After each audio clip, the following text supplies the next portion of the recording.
Hey, sports porchers, it's your hockey Jesus.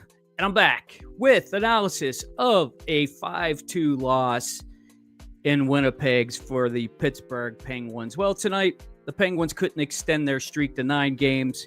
It's going to end at 8 tonight.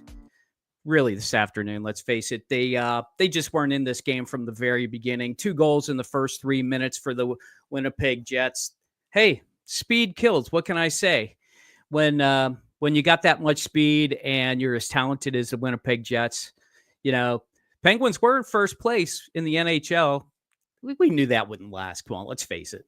And Winnipeg is a very talented team. Hey, they didn't even face Hellebuck tonight, but still lost nonetheless. The backup goalie's undefeated too. So that Winnipeg team's super talented. Love the way they play. They did tail off in the third period a little bit, but maybe that was just because they were leading so much. They could have scored. That first line could have scored 8 goals tonight. That's what Colby said, and I totally agree with him.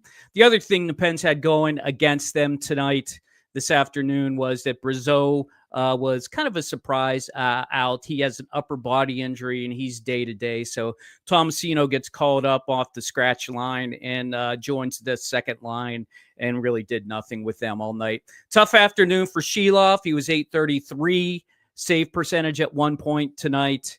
I was surprised that because of the Brazeau injury, they kept that kid line together. So I like that. Kindle, Novak, and Koivunen still playing together on that third line. They looked a little sus tonight against some speed for sure. I still like their energy in the offensive zone, but they got definitely some work to do in the defensive zone. So yeah, like I said, first 2 shifts.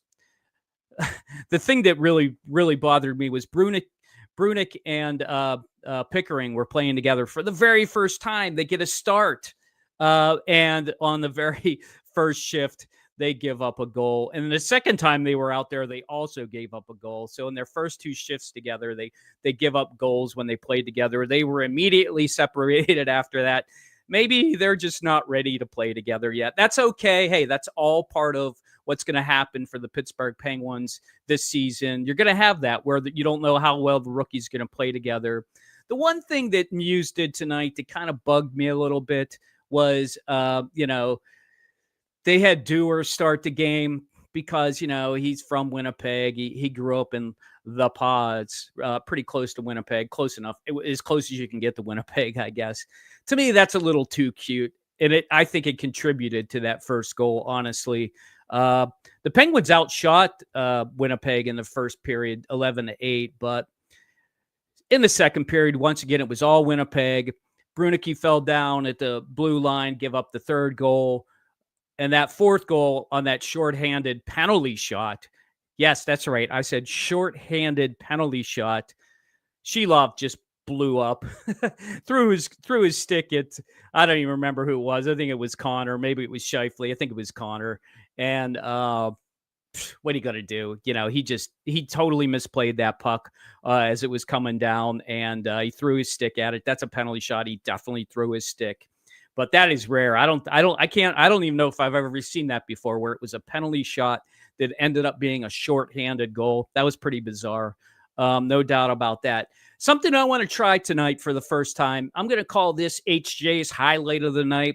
I'm going to do a little bit of analysis of what I thought was maybe the best thing about tonight. And there wasn't a lot, but let me pull this up for you guys. It is that save that Sheloff had. And here's why I want to go through this, because Sheloff had a terrible game. Okay, there's no doubt about it. But they're down 4-0 at this point, right? And I'm pulling up the footage here, and this is just kind of you can see 4-0, and Gino is going to head off the ice. Okay, right here, they're just Winnipeg's been in the zone for about 30 seconds or so. Gino is going to go off the ice. Let's move it forward here and see what happens.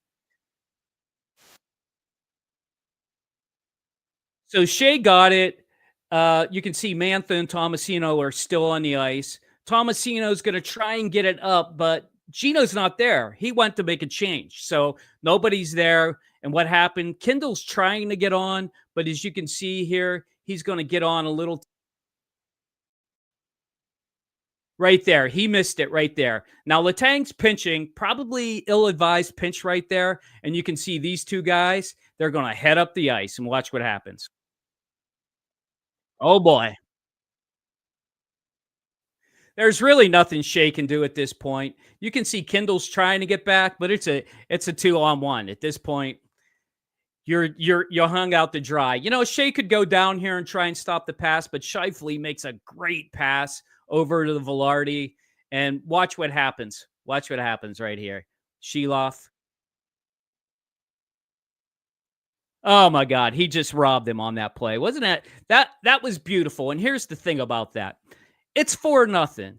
Sheloff could have just given up, 2-on-1, beautiful pass by Shifley over to Velarde. He could have just given up, given up the fifth goal and it would have been over. But, 2 minutes left, 2+ minutes left in the second period. He makes a nice save. That's what I like about this Penguin teams. Even though they could have definitely just given up, just given in. They still got some fight in them. I like that about this team.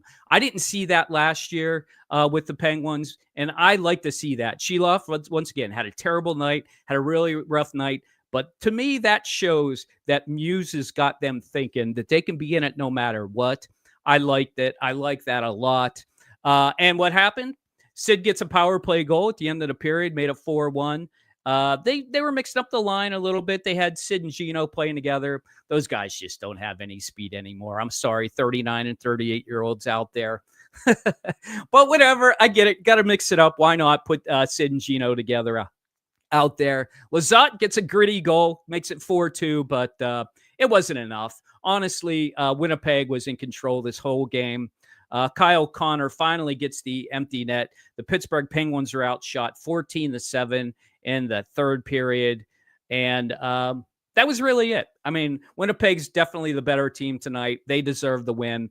Pittsburgh should learn from this. They should learn that speed is something they got to contend with. And sometimes they're going to have to match, and sometimes they're going to have to just decide to back off and not do it. I like Carlson's play tonight. I thought he was really trying to dial it in to get his first goal tonight. Off the face-off twice, he just took the puck right to the net, but the goalie just stayed right up against the post and didn't give him a chance at getting that short side goal. So what are you going to do? You're going to run into these things, 8 points in a row. You're playing against the second best team, now the best team in the NHL, and the Winnipeg Jets, and you get the loss. And that's what's going to happen in hockey. You're not going to win them all. So Pittsburgh Penguins, once again, lose tonight at Winnipeg. They lose 5-2. 8-game point streak is over. And what else I got to say? Hey, that Stanley, that defenseman, he's a tough guy, man. I like that for Winnipeg. I hate playing against guys like that. He was all over Gino in the first period. Cross-check Sid in the last period. That's why I don't mind that Mantha stick to the face there at the end. They were playing a little nasty. We're going to give it a little bit back. Mantha didn't mean to hit him in the face. He was just trying to protect himself. And Morrissey ran right into his right into his stick. So Penguins lose tonight. They're heading out to Toronto not to watch Game 7 tonight. They're heading out to play Toronto Monday night, 7:30. I don't know. There might be a parade they get to watch. I hope so. I don't really care, honestly. I'm not a big baseball fan, but tonight Penguins lose, win streak over, and I will be back Monday night after the Toronto game. Hey, if you like this, smash that subscribe button.